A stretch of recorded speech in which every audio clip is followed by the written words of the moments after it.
자, 여러분 이제 힘을 냅시다. 우리가 채권 정리하고요. 이제 물건으로 와서 저희가 어제 뭘 했냐면 물건의 변동이라는 것을 좀 공부했어요. 시험에 나오는 거. 부동산과 동산으로 나눈 다음에 부동산은 186, 187이 핵심 조문이잖아요. 동산은 권리자로부터의 취득과 무권리자로부터의 취득 이렇게 나눠서 정리를 했고요. 여기서는 인도를 좀 정리했고 요거는 선의취득이었어요. 186조 등기해야 되기 때문에 등기에 관해서 특히 하자 있는 등기 관련해서 우리 중간생략 등기, 이중보존 등기, 또 무효등기의 유형, 실관보 이런 것들이 있고요. 187조가 법률에 규정해야 할 물건 변동인데 이건 조금 나중에. 그리고 중간쯤에 있는 시효취득 우리 좀 정리했었죠. 특히 이제 점유취득 시효 이거 정리했었어요. 다시 한번 말씀드리지만 점유취득 시효는요. 시효 완성 시점을 빨리 잡아야 됩니다. 시효 완성 시점을 잡기 위해서는 취득시효, 점유취득시효 완성의 요건을 아셔야 돼요. 20년 동안 소유의 의사로 자주 점유하면 되는 거죠. 평온공연하게. 그러면 그 시점, 20년이 된 시점에 그 시점에 소유자, 진정한 소유자입니다. 걔를 피고로 해서 소유등 청구권이라는 걸 행사할 수 있어요. 그걸 잡아야 돼요. 그러면 그 이전에 있었던 일들은 전부 다 없어지는 거죠. 원시취득. 그런데 시효 완성 후 등기 전에 있었던 일은 이거는 점유취득 시효 완성자가 인수를 해야 되기 때문에 소유권 이전등기 청구권을 행사할 수가 없어요. 그래서 이게 이행불능이 된다 이렇게 말씀드렸죠.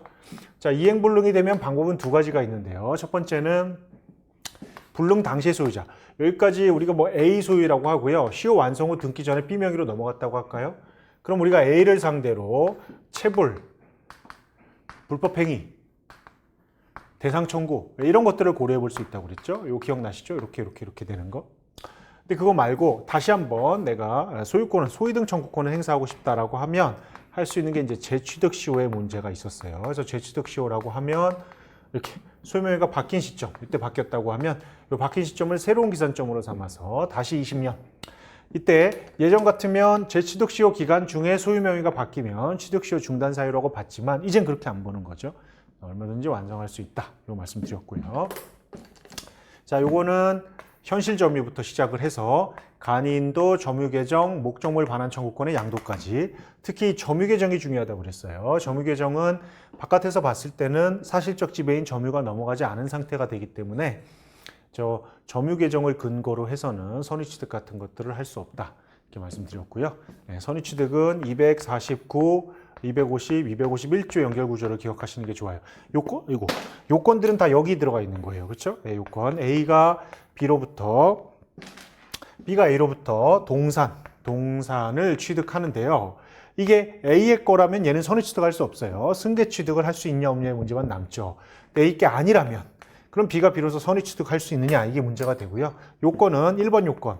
유효한 거래행위가 있어야 돼요. 물론 얘는 무권리자여야 되고요.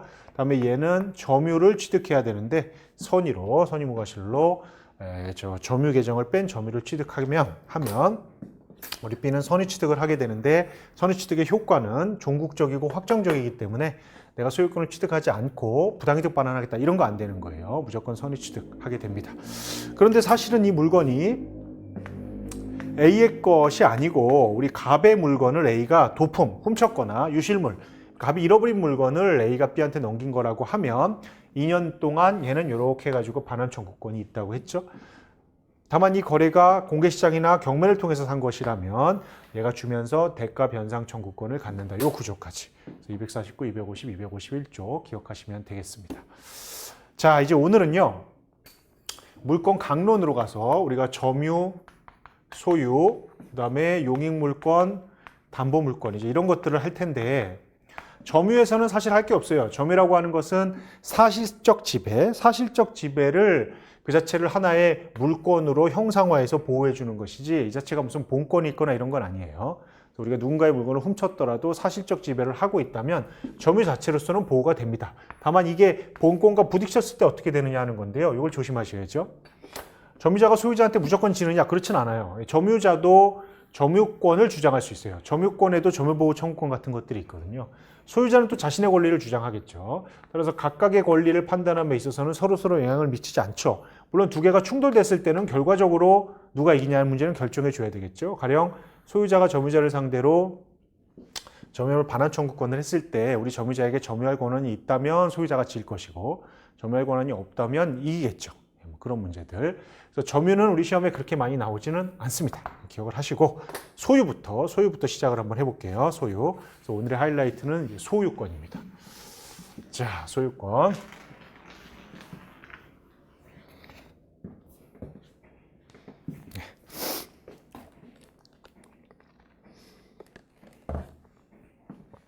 자, 소유권은요 굉장히 중요하죠. 우리 시험에 뭐 자주 나옵니다. 제가 처음에 말씀드렸지만 우리 물권은 물권 법정주의 때문에 우리 행사할 수 있는 물권들 그 내용과 종류와 유형들이 전부 법에 정해져 있어요. 이게 185조의 물권 법정주의잖아요. 그 물권 법정주의의 핵심이 되는 권리가 소유권이에요. 누가 소유권이 뭐냐라고 물어보면 뭐 소유할 수 있는 권리요 이런 얘기 하지 마시고요. 소유권의 권능은 세 가지잖아요. 사용, 수익, 처분입니다. 내가 어떤 물건을 사용할 수 있고 그걸 활용해서 이익을 낼 수 있고 심지어 다른 사람에게 처분해 버릴 수 있다. 이 세 가지 권리를 다 가지고 있을 때, 다 가지고 있을 때 우리가 이 물건을 내가 소유하고 있다 이렇게 보는 거예요. 소유권의 내용이 이러하기 때문에 이 중에 가령 사용 수익권은 포기하고 처분권만 갖는 이런 소유권을 내가 가질 수 있느냐? 안 되죠. 이런 소유권은 없어요. 이런 소유권이 없다는 말은 내가 사용 수익권이 포기된 사용 수익권이 없는 처분권만 있는 소유권을 대세적으로 주장할 수는 없다는 겁니다. 물권이 될 수는 없어요. 그러나 여러분들 이거를 소유권자 A가 B와 만나서 야, 사용 수익권은 네가 갖고 처분권은 내가 갖자라고 합의를 하면 그건 그 자체로 유효하겠죠. 그렇죠? 이렇게 채권의 의미로서의 사용 수익권이 배제된 소유권을 설정할 수는 있지만 우리 본래 의미 물권으로서의 이런 소유권은 있을 수 없다는 겁니다. 물권 법정주의 때문에 그래요. 이 사용수익권, 요거를 우리가 뭐라고 그러냐면 용익물권, 사용수익, 용익물권이라고 하는 거고요. 처분이 일종의 뭐 담보물권 정도가 되잖아요. 그래서 이 두 개가 합쳐서 소유권이고요. 이 두 개를 우리가 요거와 요거를 각각 제한물권 이렇게 부르는 겁니다. 그래서 소유권이라고 하는 것은 이런 겁니다. 자, 우리 시험에 소유권과 관련해서 나올 수 있는 유형은요. 첫 번째, 소유권의 기한, 물권적 청구권 문제는 뭐 대단히 중요하죠. 소유권의 기한, 물권적 청구권. 이거는 뭐 많이 나옵니다. 소유권의 기한, 물권적 청구권.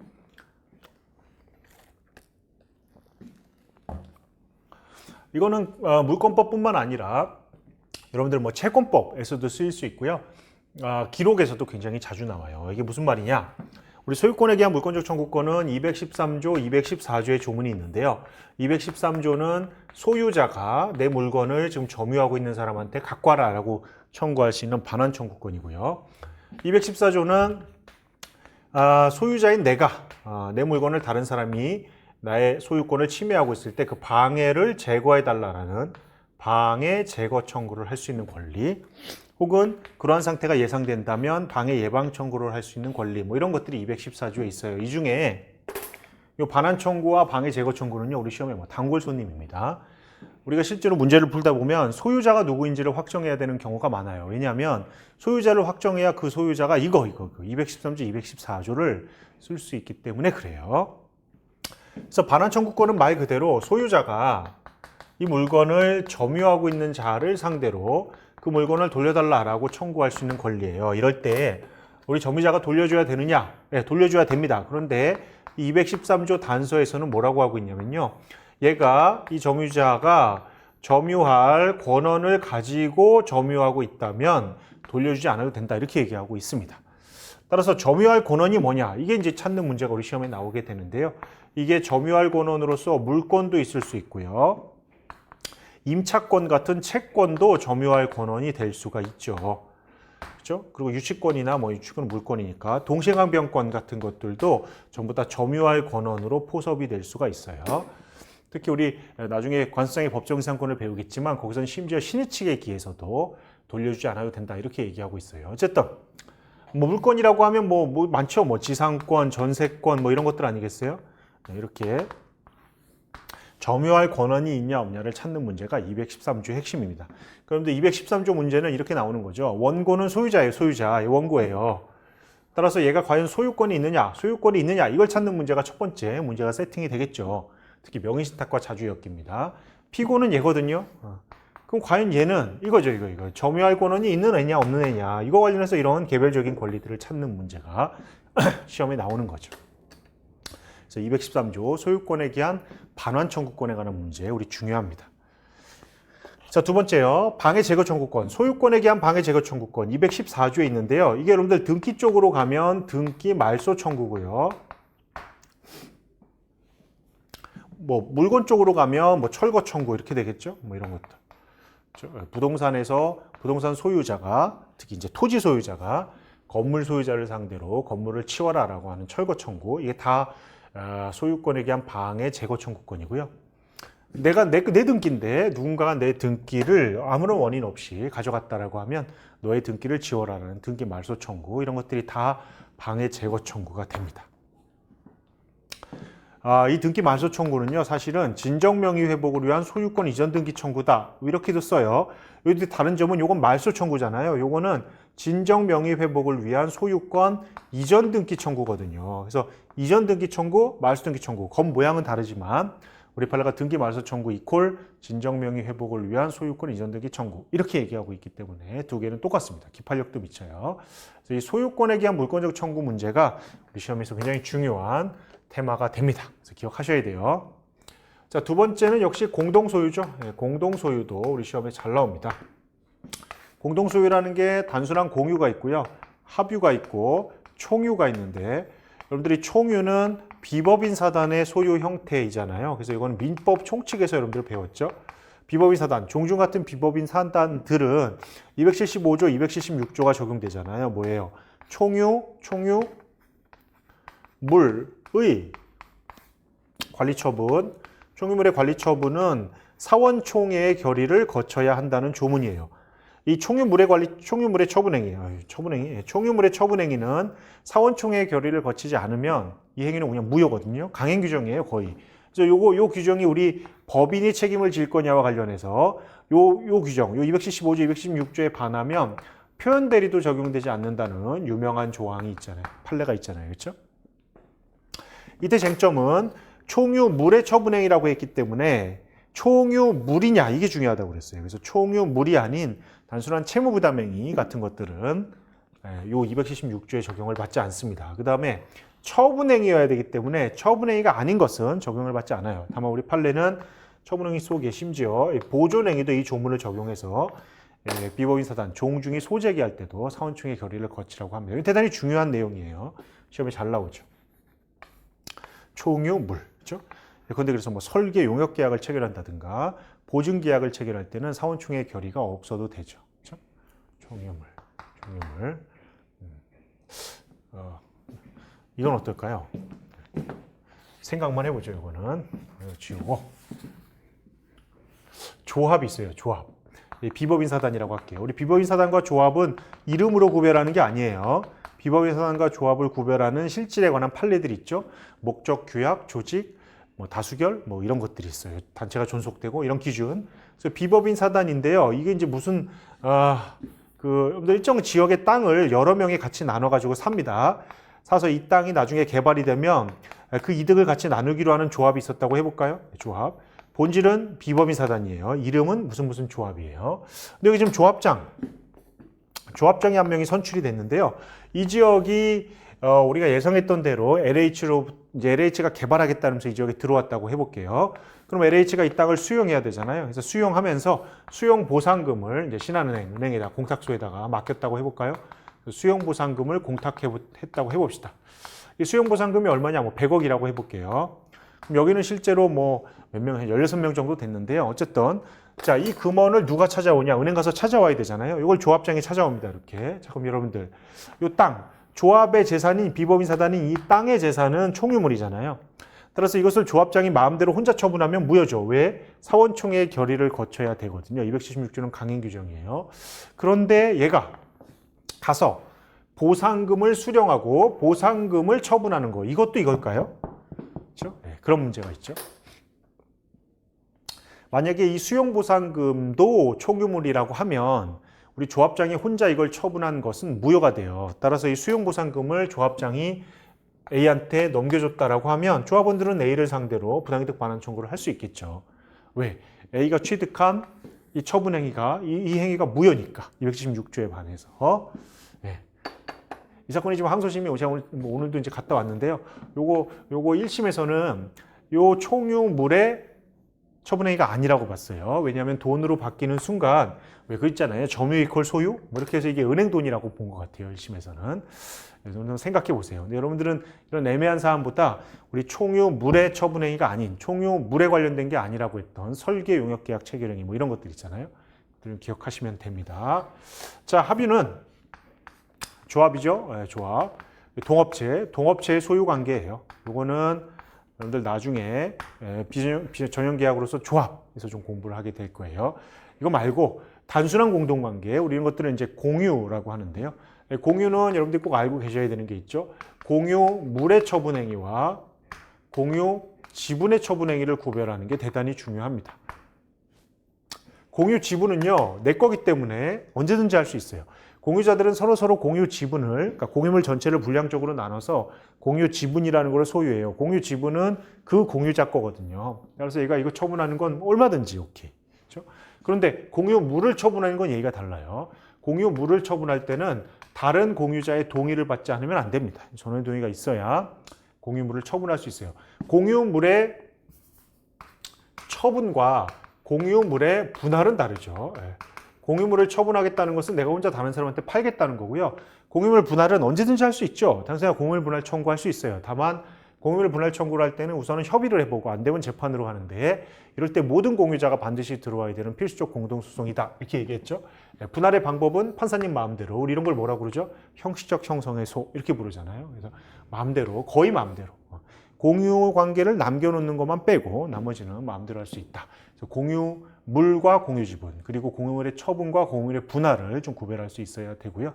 그 외에는 뭐 이런 거 아시죠?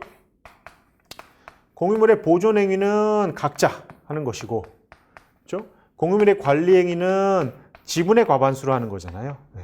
지분의 과반수. 이렇게 결정한다고 조문에 나와 있어요. 이 두 개 때문에 시험에 굉장히 잘 나오는 테마가 있죠. 제가 그걸 한번 정리를 해드릴게요. 다시 한번요. 공동소유는 공유, 합유, 총유가 있는데 총유는 비범위 사단, 특히 여러분들 시험엔 종중이 많이 나올 거예요. 이거와 관련해서 275조, 276조가 중요한 조문이고요. 합유와 관련해서는 이제 여러분들 전형계약 조합 관계에서 좀 구별하시면 되고, 공유는 제일 중요한 건 사실은 보존행위와 관리행위 관련해서 제가 지금 말씀드릴 그 문제인데, 그거 빼고 나머지는 시험 문제에서 이 공유자가 공유물을 처분하는 것인지 공유 지분을 처분하는 것인지 그거를 좀 잘 구별해 두셔야 됩니다. 자, 그렇게 하고요. 제가 지금부터 중요한 내용을 좀 말씀드려 볼게요.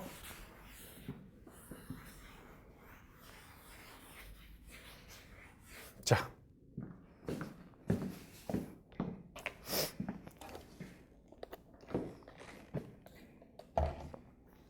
무슨 얘기를 하려고 하냐면요. 이겁니다.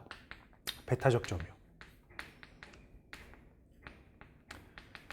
여러분들 이게 내 물건이에요. A의 물건, A의 땅이라고 할게요. 여기에 만약에 누군가가, 얘 B라고 할까요? B가 아무런 권한 없이 이렇게 자리를 잡고 앉아 있다면 A는 B한테 당연히 나가라 이렇게 할 수 있겠죠? 근거는 아까 말씀드렸던 214조 방해 제거 청구예요. 그런데 이 물건이, 이 땅이 A와 B가 공동 소유하고 있는, 공유하고 있는 땅이라고 하고요. 거기에 C가 이렇게 불법 점유를 하고 있다고 해볼까요? 이럴 때 A가 C한테 나가라 이렇게 할 수 있을까요? 그 문제입니다. 왜냐하면 이 물건은 A와 B가 공동 소유하고 있기 때문에 나가라 라는 것도 A와 B가 같이 해야 되지 않겠냐 하는 의문에서 시작하는 겁니다. 정답은 할 수 있어요. 왜냐하면 이게 아까 제가 말씀드렸던 보존 행위이기 때문입니다. 그렇죠? 보존 행위.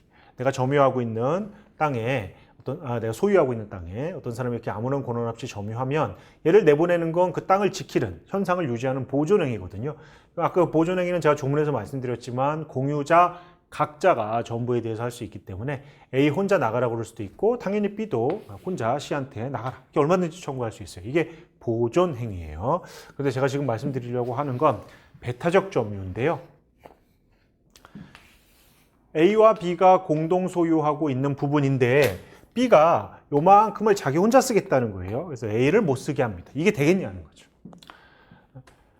만약에 이 부분의 면적이 2분의 1이고 여기도 2분의 1이라고 할까요? 그리고 A의 지분은 똑같이 2분의 1이라고 합시다. 이러면 되나요? 다시 말하면 A와 B가 2분의 1씩 공동 소유하고 있는 상태에서 저 특정한 공유물의 딱 절반 부분을 B가 혼자 쓰겠다. 이게 되나요? 이게 안 돼요. 그렇죠? 여러분들 공유라고 하는 것은 특정한 부분을 2분의 1씩 나누는 거. 이건 공유가 아니에요. 이건 구분 소유적 공유죠. 공유라고 하는 것은 공유 지분이 공유물 전체에 퍼져 있고요. 그 공유 지분 중에 2분의 1을 A가, 나머지 2분의 1을 B가 갖는 우리 이런 구조를 공유라고 하고 있기 때문에 설사 배타적 점유하는 부분이 자신의 지분과 일치한다고 하더라도 이렇게 배타적 점유하는 건 그 자체가 안 되는 겁니다. A의 권리를 침해하는 거예요. 그런데 우리 판례는 이 배타적 점유를 관리행위라고 봐요. 그래서 제가 아까 말씀드렸잖아요. 관리행위는 어떻게 결정한다고요? 지분의 과반수. 지분의 과반수로 관리행위를 결정하기 때문에 만약에 B가 과반수 지분권자라면 혼자 이 부분을 점유할 수 있어요. 과반수 지분권자. 여러분들 과반수 지분권자는요. 2분의 1 지분권자를 얘기하는 게 아니에요. 2분의 1 지분권자는 반을 갖고 있는 것이지 반을 넘은 과반수가 아니잖아요. 그래서 2분의 1을 초과하는 이런 애는 이 부분을 혼자 점유할 수 있다고요. 왜? 관리행위니까. 관리행위는 지분의 과반수로 할 수 있으니까. 근데 여러분들 오해하시면 안 돼요. 얘가 지금 할 수 있다는 말이 여러분들 적법하다는 말인 것은 알겠어요. 불법이 아니에요. 불법이. 불법이 아니기 때문에 얘를 상대로 철거 청구, 퇴거 청구 이런 거 못해요. 이런 거 못합니다. 나가라 이런 거 못해요. 인도 청구, 철거 청구 이런 거 못하는 거예요. 네, 그런데 얘가 이 점유 자체가 적법하다고 해서 과연 그 점유가 정당한 것이냐 이건 아니죠. 그렇죠? 무슨 말이냐면 부당이득 반환 청구는 할 수가 있다는 거죠. 대거 청구, 인도 청구라고 앞에다 써놓을게요. 대거 청구는 제3자 건물을 제3자가 가지고 있을 때 건물 점유자한테 하는 거니까 어쨌든 그래서 이 지분의 과반수로 유효하다는 말은 얘가 가지고 있는 점유가 적법하다는 말인 것은 맞지만 정당하다는 의미까지는 아니기 때문에 부당이득은 돌려줘야 돼요. 그렇죠? B가 혼자 쓸 수 있어요. 그렇지만 차임 상당액 중 절반만큼은 혼자 쓰고 있는 거니까 그 부분은 또 돌려줘야 되는 거예요. 이게 달라지는 거죠. 그렇죠? 지금 이런 논리가 배타적 점유에서 우리 시험에 나오는 거거든요. 공유자 중에 한 명이 배타적으로 점유할 때 다른 공유자가 그 배타적으로 점유하고 있는 공유자한테 무엇을 할 수 있겠는가? 인도 청구할 수 있느냐? 안 된다. 왜? 걔의 점유는 적법하니까. 왜 적법하냐? 관리행위로서 지분의 과반수 가지고 결정을 하는데 B의 지분이 2분의 1을 넘으니까. 이렇게 되는 거예요. 그러나 그렇다고 해서 A가 B한테 아무것도 청구할 수 없느냐? 그렇진 않죠. 차임 상당에게 부당이득 반환 청구는 할 수 있을 것이다. 이걸 한번 표로 정리해 볼게요.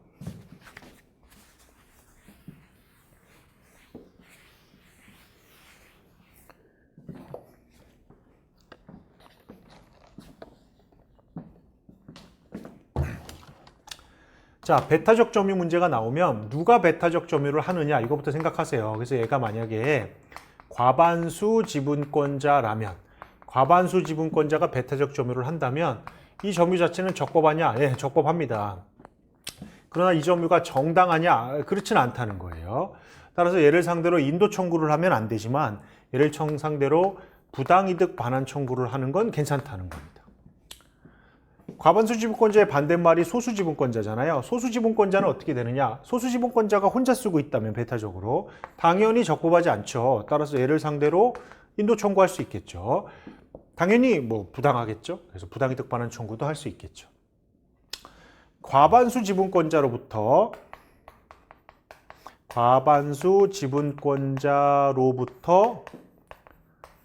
허락받은 자, 과반수 지분권자로부터 네가 반 써라 이렇게 허락받은 자는 이 점유가 적법하냐 불법이냐? 적법하죠. 그렇죠? 과반수 지분권자가 그러할 권한이 있기 때문에 걔한테 허락을 받고 쓰는 거 괜찮아요. 그럼 과반수 지분권자의 점유가 적법하더라도 부당이득 반환 책임을 지는 것처럼 과반수 지분권자로부터 허락받은 자도 부당이득 반환 책임을 지느냐? 여긴 또 판례가 그렇지 않다. 정당하다. 이렇게 봐요. 왜냐하면 과반수 지분권자의 허락 자체를 하나의 법률상 원인으로 보는 것이죠. 그래서 괜찮다. 소수 지분권자로부터 허락받은 자는 우리가 말할 필요도 있나요? 당연히 이렇게 되겠죠. 그렇죠? 그래서 배타적 점유, 그러니까 다른 공유자의 점유를 배제하고 혼자 쓰는 점유, 이게 유효하려면 이 네 가지 경우를 기억을 하시고 어디에 해당되는지를 여러분들 잘 체크를 하셔야 됩니다. 이게 우리 공동수요에서 시험에 가장 많이 나오는 가장 좋아하는 주제입니다. 됐죠? 네, 공유. 공동소유. 그래서 실제로 공동소유에서 이제 여러분들이 하실 일은 여러분들이 보시는 모든 교재에 표가 있을 거예요. 표. 이제 공유, 총유, 합유 나눠서 세 개를 비교하는 표도 있고요. 공유 안에서 처분행위, 보존행위, 관리행위 이런 것들을 이제 비교하는 표가 있을 거예요. 그것만 좀 기억하시면 되고 제가 지금 말씀드린 배타적 점유사항이 시험에 가장 잘 나오니까 기억을 하시고요. 구분소유적 공유, 상호명의신탁 이건 이제 법정신탁권과 관련해서 하나 나올 수 있기 때문에 따로 정리를 해두시면 되겠습니다. 자, 이제 명의신탁을 볼까요?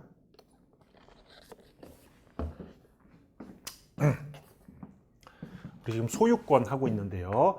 특이한 소유권으로 공동 소유받고요. 이제 명의신탁이라는 걸 봅시다.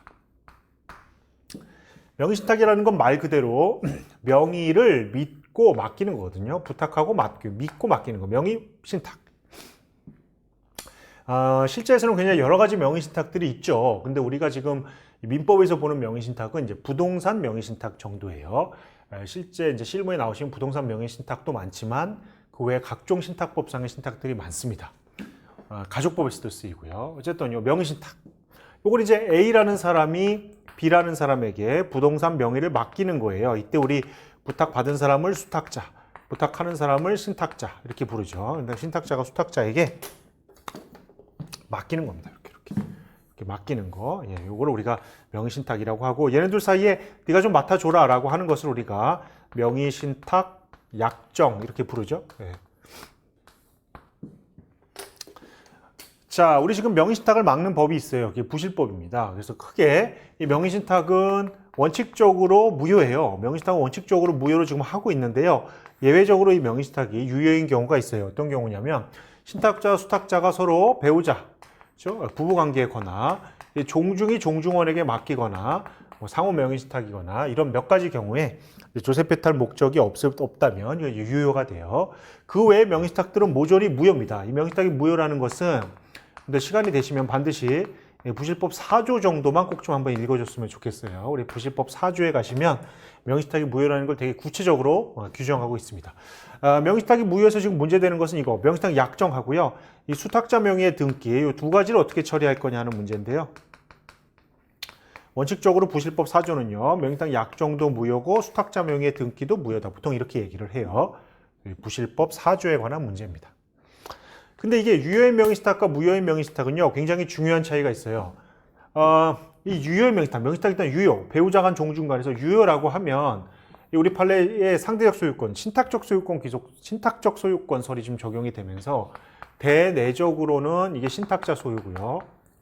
대외적으로는 수탁자 소유라는 상황이 벌어집니다. 그래서 대내적으로는 신탁자지만 대외적으로는 수탁자예요. 따라서 누군가가 수탁자로부터 소유권을 취득했다. C가 되겠죠. C가 수탁자로부터 물건을 샀다. 이 부동산을 샀다. 그러면 C는 뭐 무조건 보호되는 거죠. 그렇죠? 선악불문하고. 왜? 소유자로부터 취득했으니까. 반면에 신탁자는 수탁자와 이 명의신탁 계약을 해지할 수가 있어요. 어디서? 유효한 명의신탁에서. 유효한 명의신탁에서는요. 이 명의신탁을 해지할 수가 있고요. 요거 해지하면 신탁자는 수탁자에게 다시 한번 나한테 빨리 갖고 와라. 내가 너한테 넘겨준 소유권 이전 등기 소유권 이전 등기를 해지했으니까 그걸 이유로 갖고 와라라는 소유권 이전 등기 청구권 행사할 수가 있어요. 왜 소유권 이전 등기 청구권을 행사해야 되냐면 우리 판례가 똑같아요. 이 명의신탁 계약이 해지되면 대내적으로는 당연히 복귀하지만 대외적으로는 등기를 해야 복귀한다 이렇게 얘기하거든요. 근데 이걸 오해하시면 안 돼요.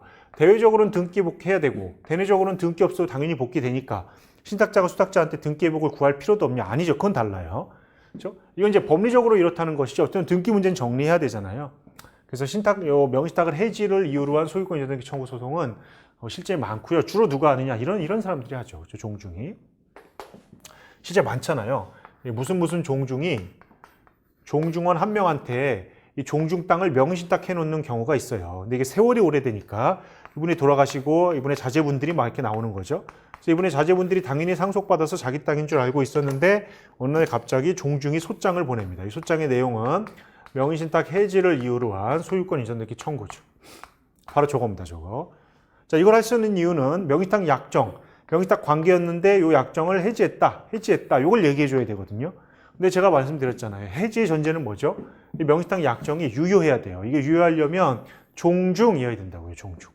그래서 이런 소송은 제일 먼저 뭐부터 해결하냐면 과연 원고가 종중이냐 이것부터 다툽니다. 왜냐하면 여러분들 종중과 비교되는 개념으로 종중유사단체라는 것이 있거든요. 만약에 얘가 종중유사단체에 불과하다면 이 종중의 소송 자체를 제기할 수가 없어요. 왜? 명의신탁 자체가 유효하지가 않으니까. 그렇죠? 아무튼 뭐 이런저런 판례들이 있습니다. 그래서 자주 나오는 소송이거든요. 이게 다 여기서부터 시작이 되는 거죠. 자, 근데 이런 몇 가지 경우들을 빼고요. 명의신탁은 이제 무효입니다. 무효. 우리 부실법에 따라서 무효예요. 그래서 이 무효인 명의신탁의 유형이 세 가지가 있죠. A가 B에게 부동산 맡기고 등기해준 전형적인 명의신탁. 우리가 이걸 양자간 명의신탁 이렇게 부릅니다. A가 B에게 명의신탁을 해주고 싶은데 갑으로부터 부동산을 사서 등기를 갑에서 B로 다이렉트로 넘겨주는 방식도 있겠죠. 자기가 넘겨주는 게 아니라. 그래서 우리 얘를 뭐라고 그러냐면 매도인, 얘는 신탁자, 얘는 수탁자가 되는 이런 구조. 이런 구조를 우리가 삼자간 명의신탁 내지는 중간생략 등기형 명의신탁 이렇게 부릅니다. 마지막 A가 뒤에 철저하게 숨고요. 수탁자인 B가 매도인과 매매계약을 체결해서 등기를 넘기는 방식도 있을 수 있겠죠. 이건 이제 A가 뒤에 숨어 있잖아요. 그래서 이런 걸 우리가 뭐라고 그러냐면 계약 명의신탁 이렇게 부릅니다. 그래서 이 부실법이 규정하고 있는 명의신탁 유형은요, 세 가지예요. 양자간 명의신탁, 중간생략 등기형 명의신탁, 즉 3자간 명의신탁, 계약 명의신탁. 이 세 가지니까 여러분들이 세 가지를 우리 4조에서 어떻게 규정하고 있냐, 좀 그걸 한번 봅시다. 제가 좀 그 말씀을 드려볼게요. 4조. 부실법 조문 다른 것들은 뭐 다 안 봐도 뭐 안 보신다고 해도 못 보신다고 해도 이 4조와 그다음에 제3자 보호 규정이 있어요. 두 가지 정도는 좀 보셔야 될 거예요. 자, 명의신탁 유형을 한번 정리를 해봅시다.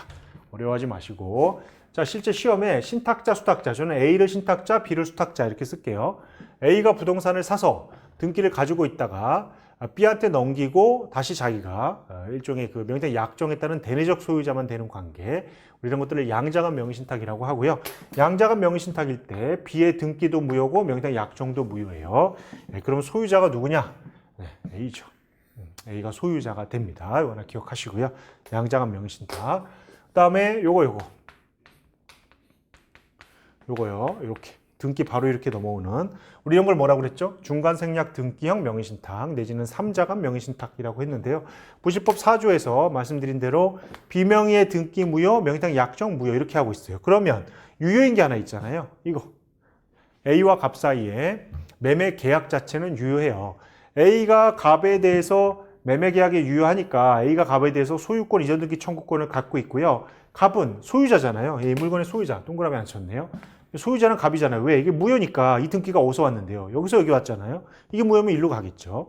그래서 얘가 소유자예요. 소유자는 지금 등기 명의인인 B에게 소이득 말소 청구권이라는 권리를 갖죠. 그렇게 따지면 A가 갑을 대위해서 B를 상대로 이렇게 소이득 말소 청구를 대위 청구할 수 있는 문제도 있죠. 그렇죠?